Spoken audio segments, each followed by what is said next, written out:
This is Money Moves on VSiN, the sports betting network.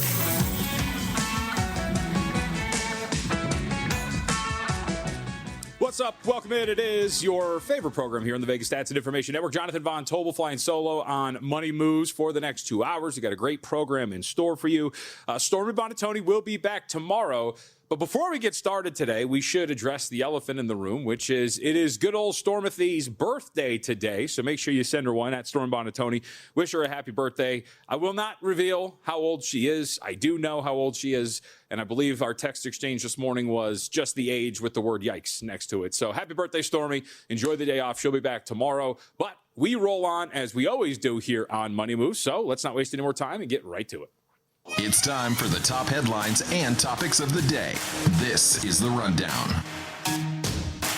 Yep, we will look ahead, we will look back, we'll do everything on today's program, including looking ahead to the future. We have quite a few win totals out in the NBA. A lot of these teams, of course, with big moves that have been happening, both free agency and in trade. I think it's time to discuss a couple of these, and there is one win total on the board for the association over at DraftKings. I was texting with multiple people over the weekend, which made us go, wow, yeah, we got to bet that thing. We'll tell you what team it is. If you've listened to this program, if you've watched this program, you could probably guess which team it is. And no, it's not the Los Angeles Clippers, although Keith Wagler the other day looking pretty good in the NBA Summer League. Speaking of, we will have our update of the NBA Summer League as that rolls on. Last week, we've got until Saturday till this thing keeps going. A good start for our futures when it comes to some of the teams that are going to win this thing, and one of them in action today. We'll discuss some of the best bets, the line moves, rookie performances that have stood out over the first couple of days and how it affects the Rookie of the Year race. And since we're on the association, we will not, of course, ignore the biggest story and the shoe that is yet to drop, which is Lebron James. Had some news late Friday that started to make some waves,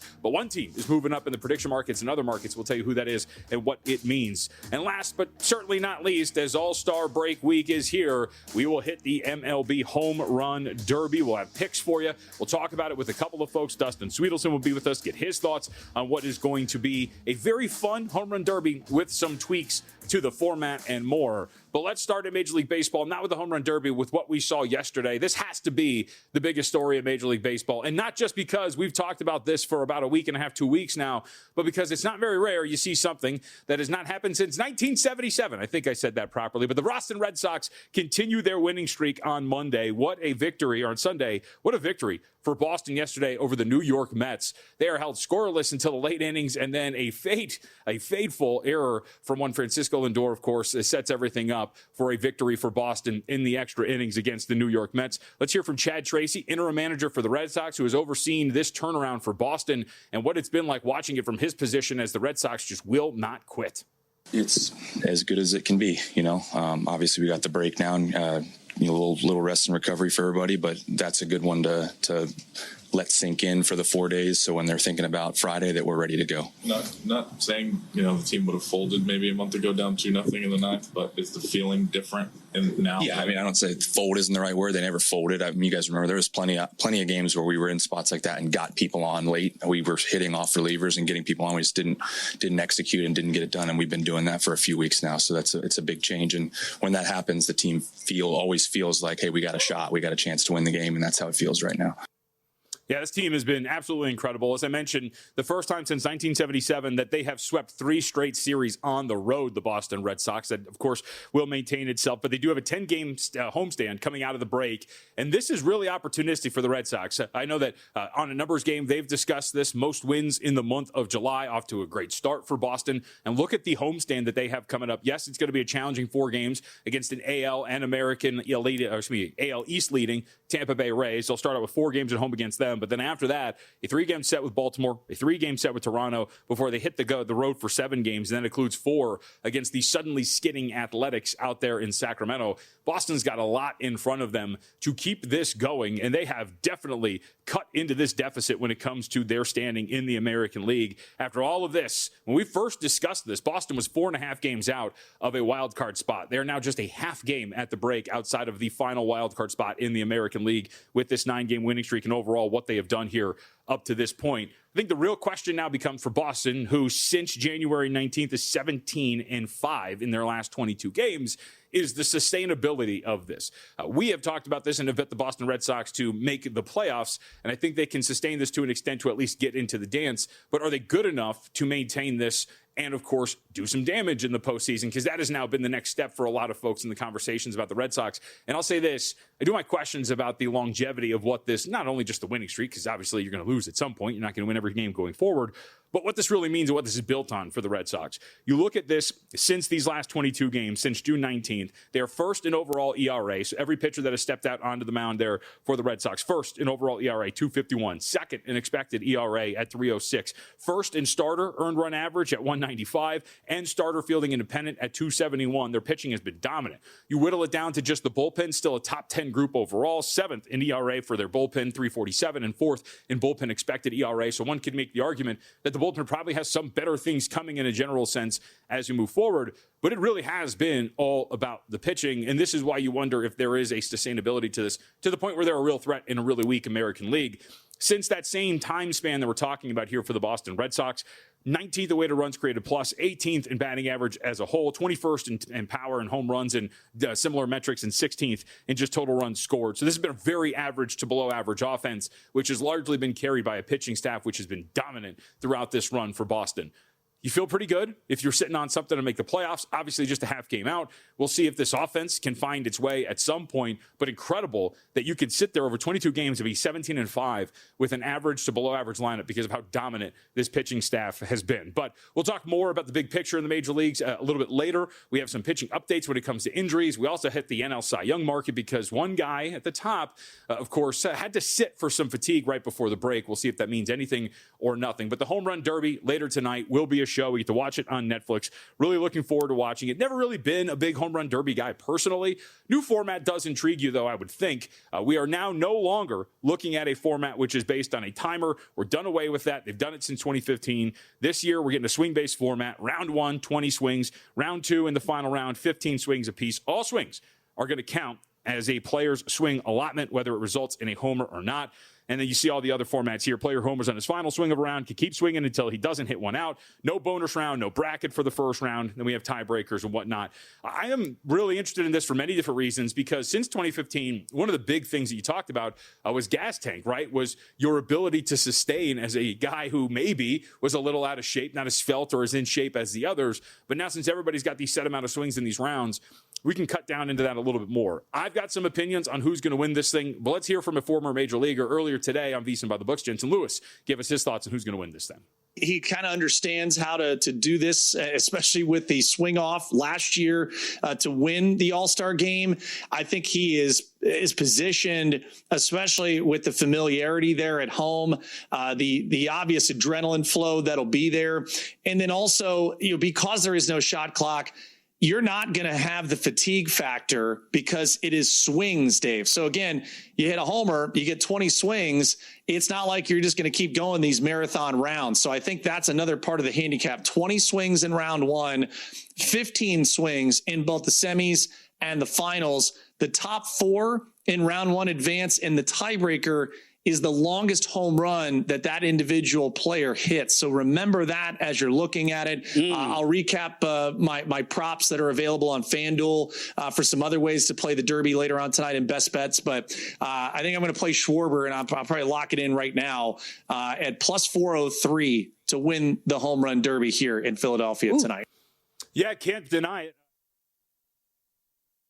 He is one of 5 guys that are hitting left-handed here in this ballpark. That really helps you out when you look at the way that Citizens Bank does fare. Wall in right field stands about 13 feet 3 inches tall, so left-handed hitters got to have to be able to elevate this thing as you move forward. And I think one of the things that I really like about this overall is you have a plethora of lefties to choose from. So I decided to go with 2 here as we head into the Home Run Derby. Munetaka Murakami is plus 550 or better. Jack Caglione is also in that range of about 6-1. Actually used a boost, a token on Caglione to get him up to 875 over at MGM. But I think those 2 guys, but specifically if I was taking one over the other, Murakami is my guy. You really do like the launch angle for him. I think he's going to be able to elevate and get it over that wall and right should he have to challenge it at any time. He is one of 3 guys that have better launch angles when you look at the way that he has been hitting the baseball so far. Yes, somewhat fresh coming off of the injured list, but I think this sets up pretty nicely for him out there in Philadelphia. And the same thing with Caglione. You do like the way he's swinging the ball. Launch angle is not as dramatic as some of the guys that are in this field, but I do like the bat speed and the power that he's got. And you look at some of these choices, because the one thing I haven't seen yet, because this was always a big deal in the home run derby for a really long time, who in the world is throwing the baseball to these guys? Because sometimes you'll get like an uncle that you haven't seen for forever, and this dude's like hitting sliders and trying to get the guy out. We do have, for the most part, every single one of these pitchers today is either an assistant hitting coach, a father, like Ben Rice, for example. His dad's going to be out there, but with a baseball background, and that really does matter, obviously, when you're throwing throwing to some of these guys when you're not trying to at least get them out, but obviously serve them up some of the stuff that you really need. Some stats for you about Citizens Bank that you maybe want to put away as you get ready for this. Second in park-adjusted home run output for left-handed hitters the last 3 seasons. Fourth in park-adjustment home run output for hitters overall the last 3 seasons. So it's just a homer park in general, but really does benefit lefties so far. And as we talked about that right field wall, some of these guys have to put that thing up. So Caglione to win the home run derby at plus 650. Murakami to win this at plus 650. Those are some of the numbers that are widely available, but shop around and use some of those tokens too that are available for you, because you can get some pretty good numbers on these things too. And by the way, kudos to these markets. Well, you have a lot of head-to-heads. You have first round props that are available for you too for the home run derby. I'm not going to try to get too cute with this. I know a lot of people might sit there and think, like, you can't just bet all of this. Just put something on the home run derby to have some fun later today. But if you are interested, there is a lot of markets up there for you, including, I think, Story last year, if I remember correctly, hit a launch angle prop, if I remember correctly. So there is a lot for you on a day that doesn't really have that much. All right, we'll take our break. On the other side, we'll continue on with Major League Baseball. Dustin Swedelson will join us. We'll talk about his Mets, talk about some big picture stuff. Dustin loves the futures. Does he have something for us in MLB? We'll find out on the other side.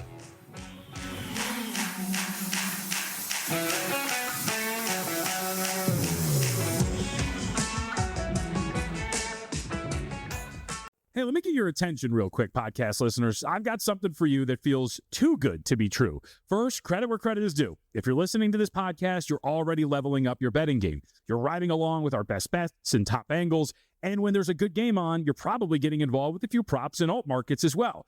But there's one more layer if you really want to step things up, and that's VSiN Pro. Yeah, I've mentioned it before, but things are only getting better for our pro subscribers. We just rolled out our MLB prop projections, breaking down some of the best edges across strikeouts, hits, home runs, and more. And that's on top of everything else pro subscribers already get, including public betting splits, expert picks, and betting guides across the sports calendar.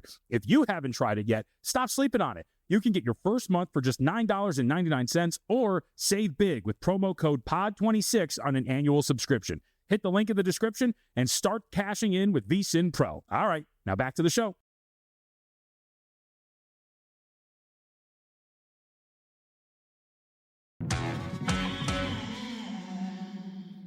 You're watching Money Moves here on VSiN, the Sports Betting Network.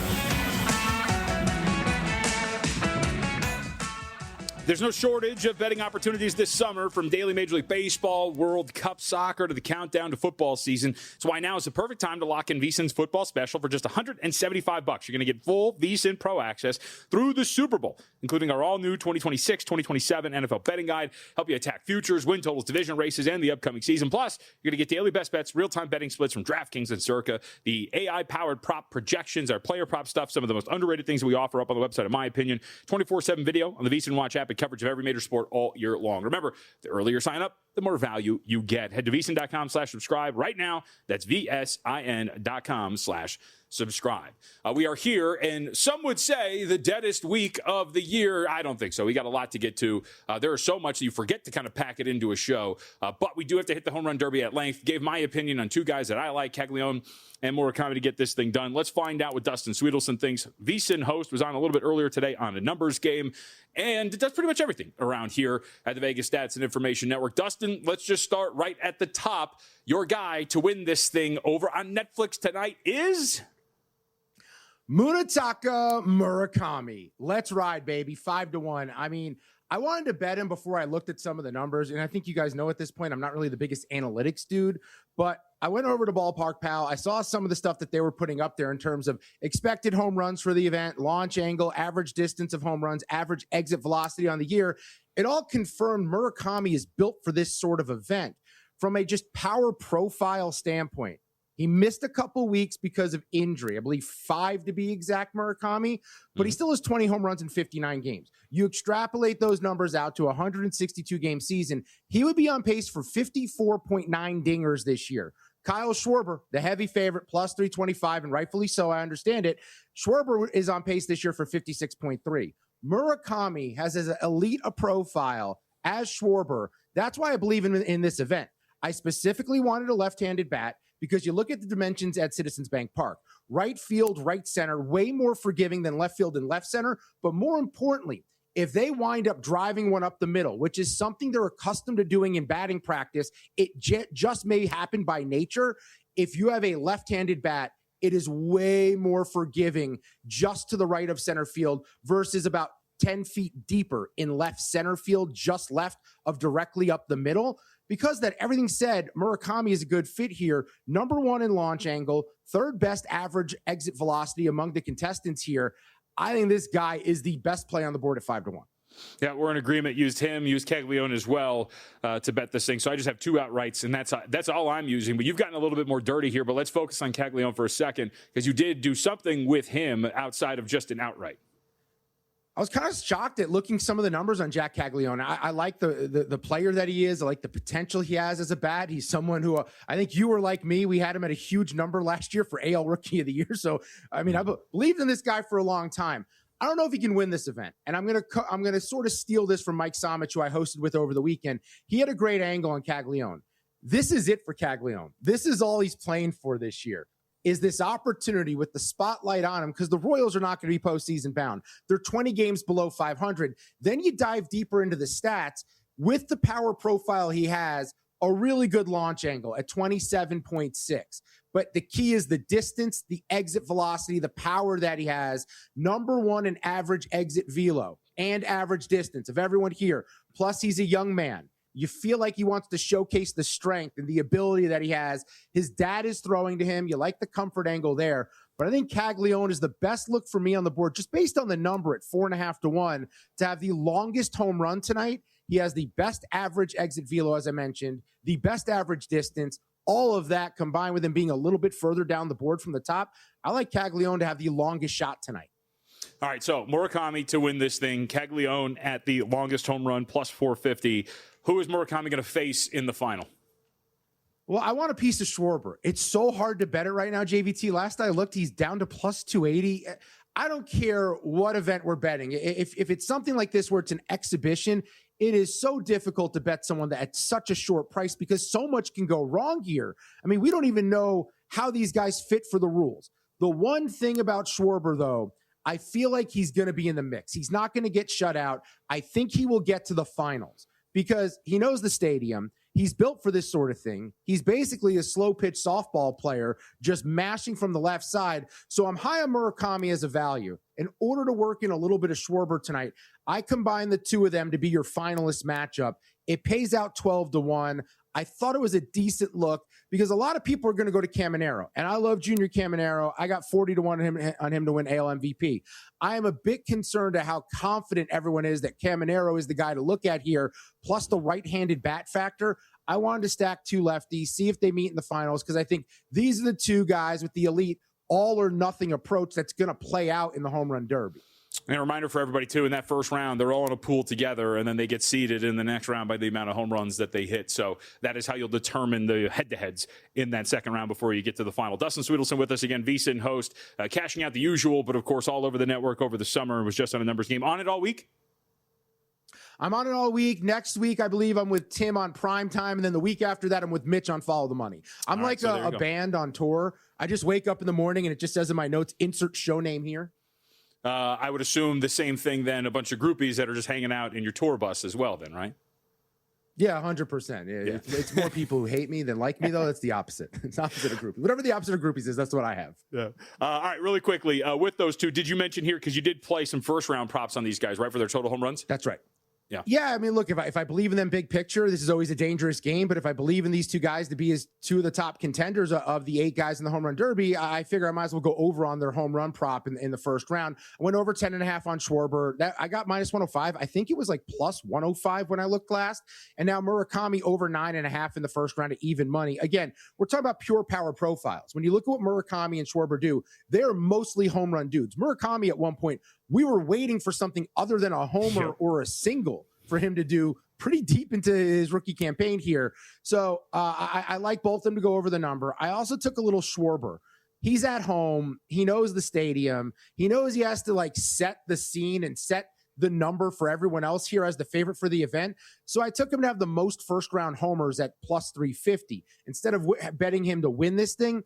There's always a world where someone gasses out in the first round. Schwarber's the guy who has the most upside. I thought that was worth a look here. So I took 3.5 to 1 on Schwarber in that regard. Most first round homers, but I do really like Murakami and Schwarber to go over their numbers in the first round.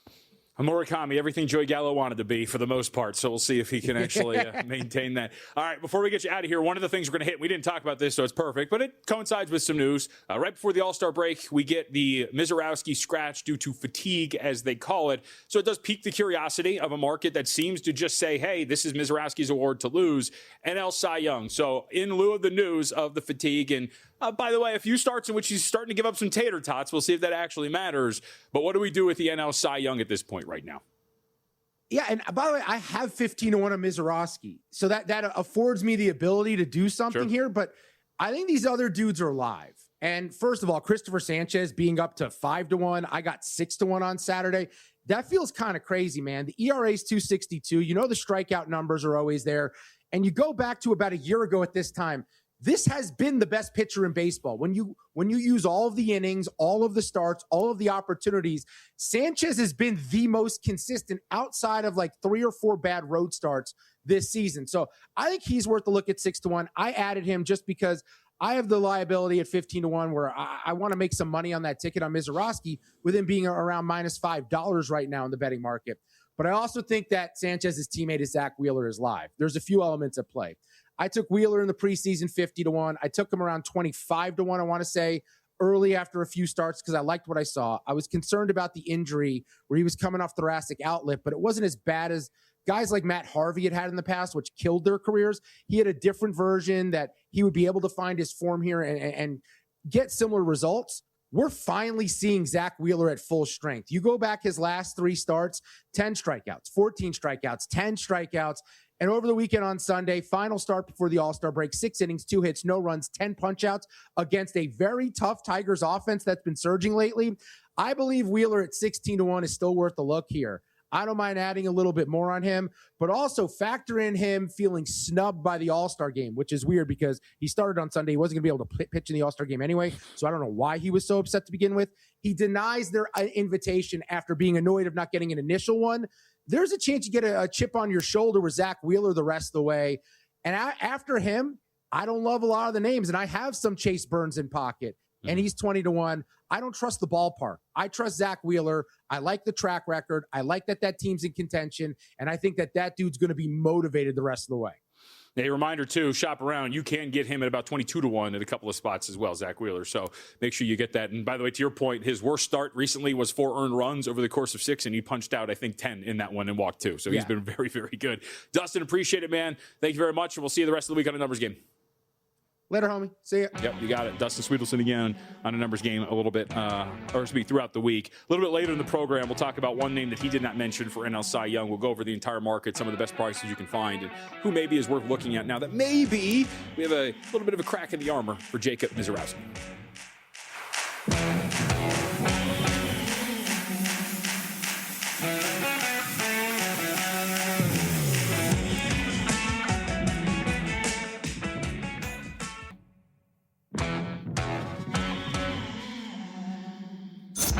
Watching Money Moves here on VSiN, the Sports Betting Network.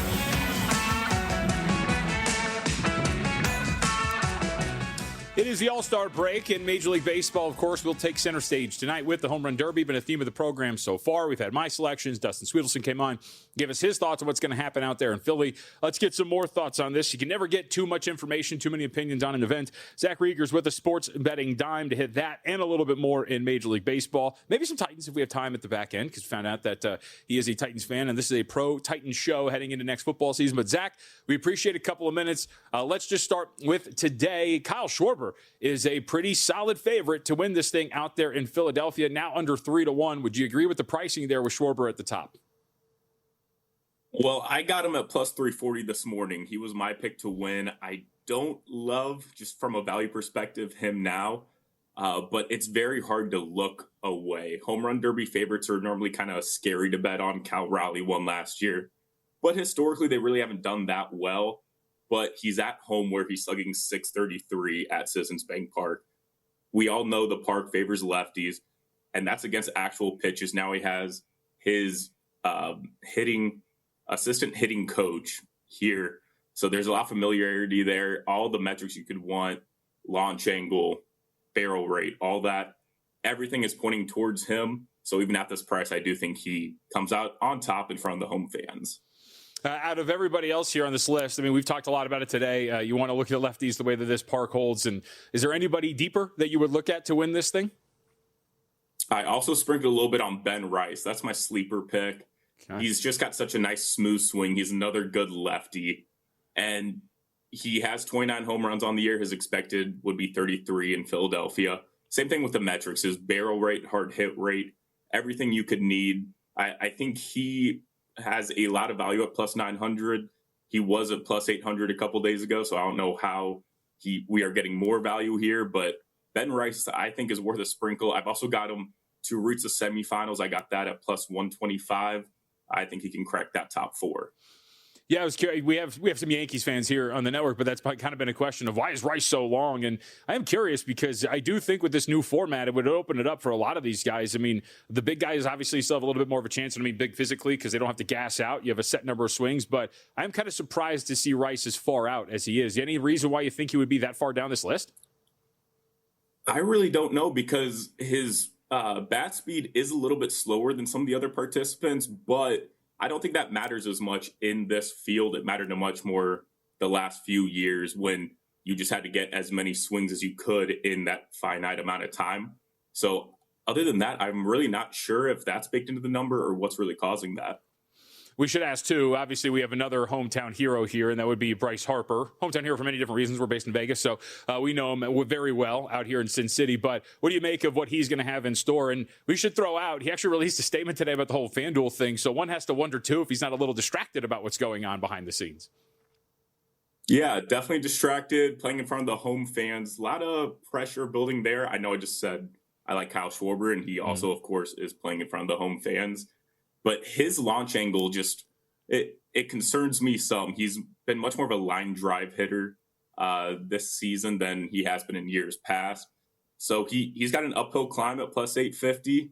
That line has kind of been all over. It seems like a roller coaster. It kind of went down to 650. Now it's back to 850. But yeah, he's got an uphill battle for sure. Are there any of these guys that you were like, nope, I don't want any part of them. I'm going to draw a line through them. And why would that be? Because obviously we have some matchups in this first round that you can play here. And if there's some guys that you thought no shot, it's, I think, worth diving into a little bit. Is there anybody you didn't want any piece of at all? I just hope Wilson Contreras has fun. You know, he's there at like plus 2,000 or whatever he is.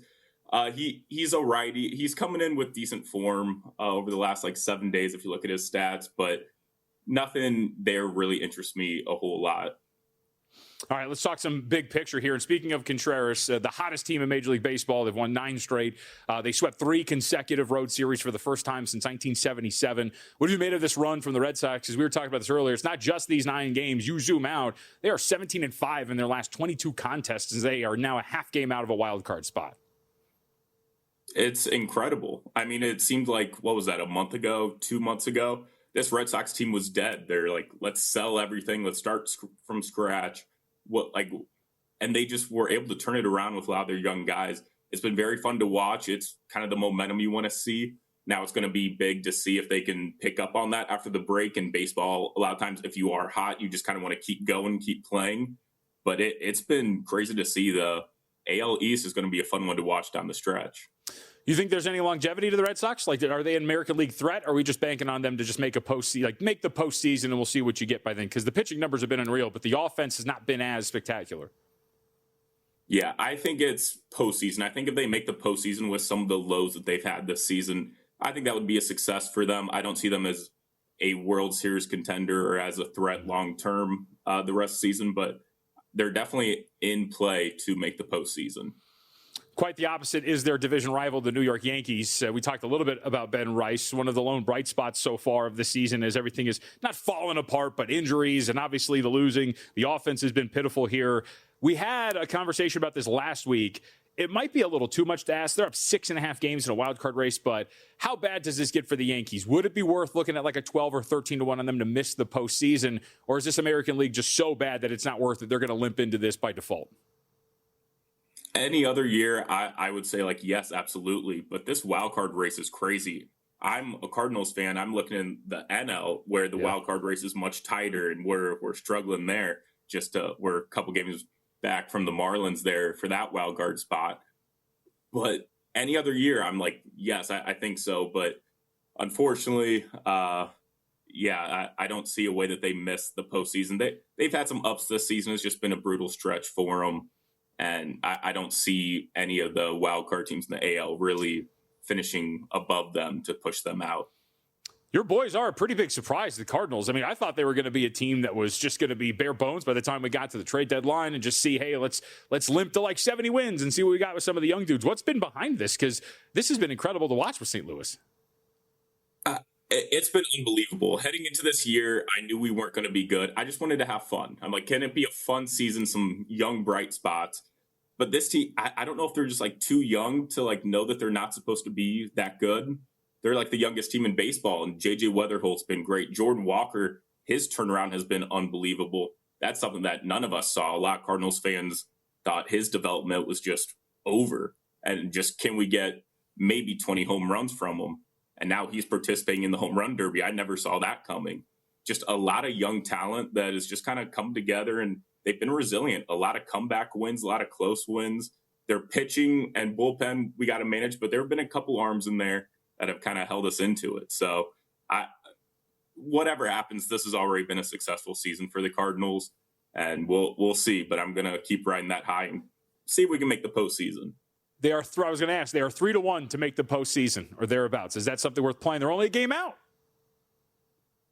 They are only a game out. It's a tough division with the Cubs, Brewers, even the Reds and Pirates have had shown their flashes. I think it's worth it. You can say that's Cardinals bias, but if this team just keeps overproducing, I think you can make some worse bets at plus 300. All right. Well, last note on the Cardinals, too. I am surprised learning that you're a Cardinals fan. Nothing for Jordan Walker here, huh? I can't pull this off tonight? I want to. I really want to. It was really hard looking at it, not betting Jordan Walker, but I got to focus on the lefties. I got to look at the numbers, and it's just that's the big one for me. I'd love to see, like, if I lose all my bets and Jordan Walker wins, I won't be too upset. All right, we'll get you out of here on this. Which is probably not what you want to hear as I'm giving out picks. Nah, that's fine. Before we get you out of here, we'll get you out of here on a positive note again with one of your teams. But this is a very pro-Tennessee Titans show. So talk to us. Give us the level-headed analysis here, because Storm, and my usual co-host who's out today, and I, pretty high on what Cam Ward and those Titans can do with that new coaching staff. Would you agree? I agree completely. I'm trying to, stay level-headed. It's tough because I've fallen for the off-season hype. You get bored in the summer sometimes, and you just, drink all the Kool-Aid. But Robert Saleh was the number one coach I wanted. Defensive mind. No matter what, we know the defense is going to be good. They brought in a ton of pass rushers. And then on the offensive side of the ball, you get Brian Daboll in there, an experienced OC, to work with Cam Ward. And he wanted Cam Ward in the draft last year. And then you go out, you get Carnell Tate, you get Wan'Dale Robinson. The wide receiver room right now is not going to, jump off the wall, but it is much improved over whoever he was throwing to last year. You're heading into year two, experienced OC, experienced coaching staff. A lot to be excited about. what they do this year, we'll see. I think we can definitely hit that over 6.5 wins, but I think they made a lot of the right moves to head in the right direction. And I'm very excited. Yep, I would agree. Zach, we appreciate it. A couple minutes. Thank you very much, sir. Thank you very much for having me. Yep, Zach Reger again at Zach Reger, Reger18 up on X via Sports Betting Dime. We'll get to football a little bit later in the week, but we got a lot to get to today, including the National Basketball Association. We have a team moving up in those prediction markets to land LeBron James. And the Summer League continues to play out here at the Thomas & Mack Center. We'll give you some updates on what's going to go down in some of the games later this evening.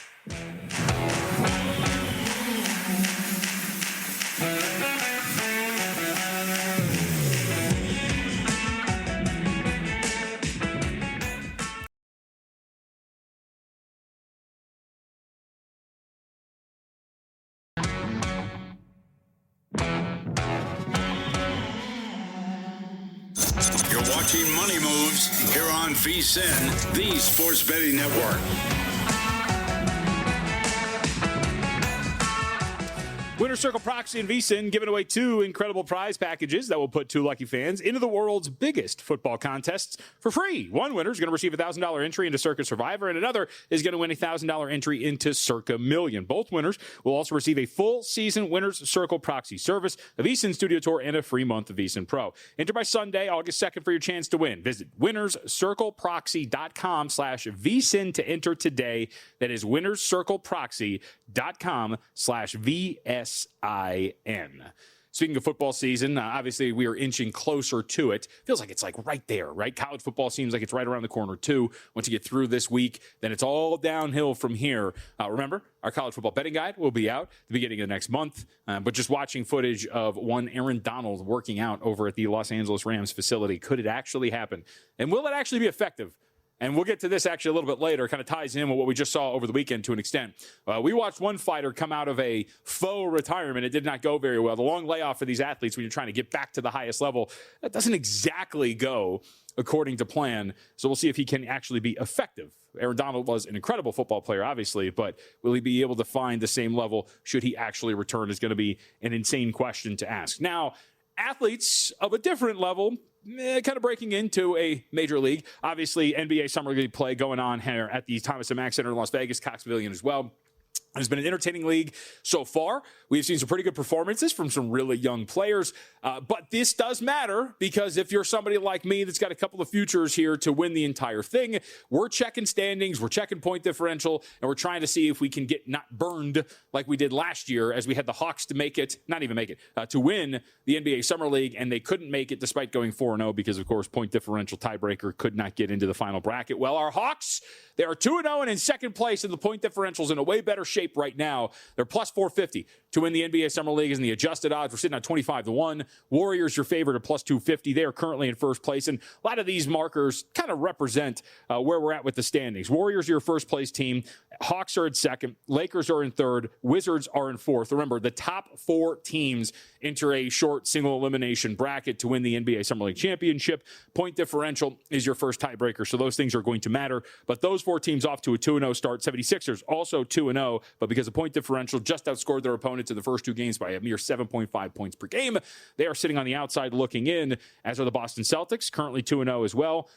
And then there's the Memphis Grizzlies. Now, they're one of the 3 futures. The other, the Orlando Magic, off to a decent start, 2-1 through 3 games, but they're even in their point differential through 3 games, so probably not going to make the tournament for the most part, despite a decent start through 3 games.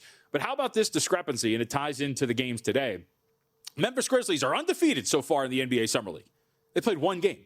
The Orlando Magic, some other teams have already played 3 of their 4 that they're going to play before, of course, deciding what this postseason bracket's going to look like. So an advantage maybe today for the Memphis Grizzlies as they head into their meeting with the Dallas Mavericks. Right now, a 9.5-point favorite, total of 180.5 on that line for the Memphis Grizzlies today. One would think it's a little bit of an advantage for Memphis. Obviously, already a higher power-rated team because of the presence of Cam Boozer, Cedric Howard, and others on this roster that have played very well in the first game that we've seen of them. And, of course, the time that we saw in the Salt Lake City Summer League.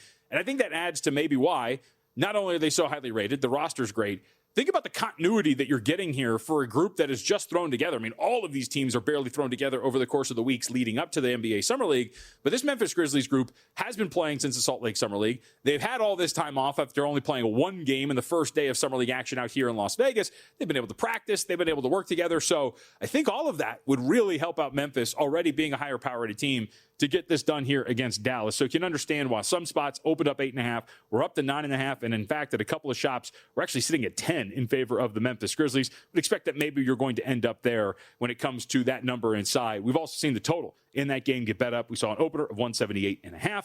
Now currently sitting at 180.5. Do like Memphis here. Would say that under 10, maybe you can get there. I think the problem is just, man, you really still don't know that much about these teams. There are edges here for Memphis. Having said that, I think a lot of it is baked into this market, so it's easy to kind of wash your hands and see if you got a future, just root for them to win this game. Hopefully cover, because that would mean you're winning by quite a good margin. But it is fascinating to see the one-way traffic on a single side like Memphis, considering still a relatively new team. It is a new team that has just been put together and has been playing basketball for just a couple of weeks. So 10, the number predominantly a couple of spots with a total of 180.5 for Memphis. Other games that are of interest, at least for myself, talked a little bit about Atlanta. Similar aspect here, at least in terms of the market's belief in the Hawks. We saw this open Atlanta as a 4.5-point favorite today. Total of 176.5 against the Boston Celtics. Atlanta's still floating that line. A couple of fives starting to appear. Total's 175.5. But did want to update this because with the 2-0 start, we like that. Injuries, though, they are persevering through. 3 names to note for the Atlanta Hawks today. Keyshawn Gilbert, Ray J. Dennis, and Jacob Toppin all missed the last contest due to injuries. So that is going to be something you want to watch. Keyshawn Gilbert had double digits for them in that first game out there on Thursday. Ray J. Dennis, Jacob Toppin, all providing some depth for this Hawks team.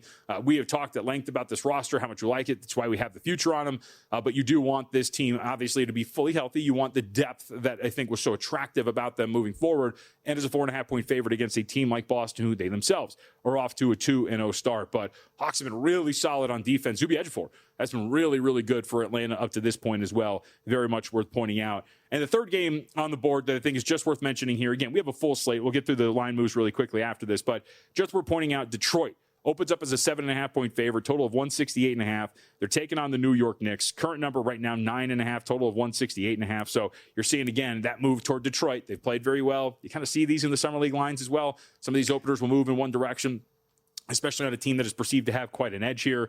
Ibuka Okore throughout this Summer League in 2 games has been very, very well. You look at it, 17 points per game, 2 rebounds, 5 assists, 4.5 steals per game. Had I think it was a 9-steal game the other day. Was absolutely tremendous. 13 of 33 from the floor, but Okore has been very good for Detroit and one of the big drivers as to why they're off to this undefeated start. A couple of other notable games for today to keep an eye on. Chicago Bulls are taking on the Utah Jazz. Jazz just yesterday taking on my Los Angeles Clippers. Keaton Wagler with a pretty good performance in the third quarter. Got off to a rough start at the beginning. Didn't look like it was going to go that well, but Chicago up to a 5.5-point favorite, total of 182.5.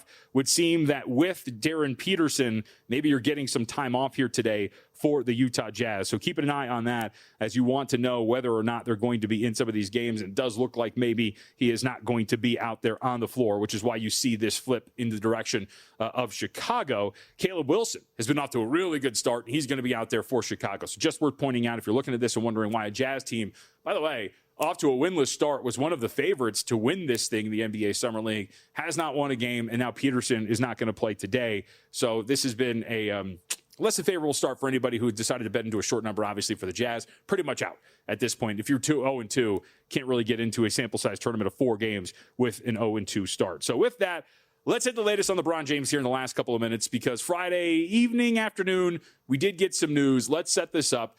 ESPN Cleveland, we had Brian Windhorst on that program, and you're going to sit here and wonder, well, John, it's Monday. Why in the world does it matter on Friday? Well, nothing's developed, and LeBron has been more than willing to sit back and let this thing play out, but it ties into what we've seen in the prediction markets. But let's hear from Windhorst first, who had an odd report talking about some of the rumblings coming from other cities as he talked to ESPN Cleveland, a group that he has told before that he thinks that it's leaning in their direction. Here's Windhorst. I'm hearing stuff in other cities, too. I'm not going to say who, but I had somebody on the phone with me today that I consider a good source who was swearing it's a done deal in another city a couple hours ago, okay? And so I am being very, very cautious. Right now, it's too scattered. I also know how LeBron has operated. They have kept their circle very tight. I understand that you can point to cupcakes and whatnot and say, no, people knew. I'm hearing rumors all day long, and all of them make some level of sense, and all of them make some level of not sense. But I'm just telling you, Cleveland is not the only place where there are rumors. So where is that other place? That is the question. What are these other places? Philadelphia, the momentum around him joining the 76ers, that seems to have cooled down. The Miami Heat were a team for a while that were banted about to be, hey, we'll develop Bronny. You come on down. Everything's going to be fine. Well, if we believe where the prediction markets are at, the team that is picking up steam now is the Golden State Warriors. We've seen these markets move in favor of Golden State. And I go back to this all the time. I do love what we view as fact and what we don't because it fits the narrative. When you see momentum in one direction for a certain team, we're saying, all right, that's it. It's a done deal. Haven't heard that much, but Golden State, look at this timeline. If you go back to July 10th, a 10.6% chance for them to land LeBron James, according to the Pauly market. On the 12th, it got up to 25.1%. As of this morning, it was at 20.5%, which gives you about 4-1, just under that. Looking at it right now, back up to about 23% for the Golden State Warriors. They've been one of the biggest risers so far in this market over the last few days. You wonder, again, going back to originally my point, which was I don't think Draymond Green takes a discount, declines his player option and hits free agency without knowing that LeBron James is going to go to San Francisco. I still think that I would trust reporting like Windhorst, and he said that he thinks that Cleveland's a leader. I'm paraphrasing there after a report about early last week. Would still think the Warriors are pretty live here, and I think the market's at least getting this right and pushing up that probability that Golden State's going to land it. We'll get to the NBA win totals a little bit later in the second hour, but we have a development in the Bryce Harper FanDuel saga. We'll get to that, the NL Cy Young market, and more in the second hour of Money Moves. You don't want to miss it.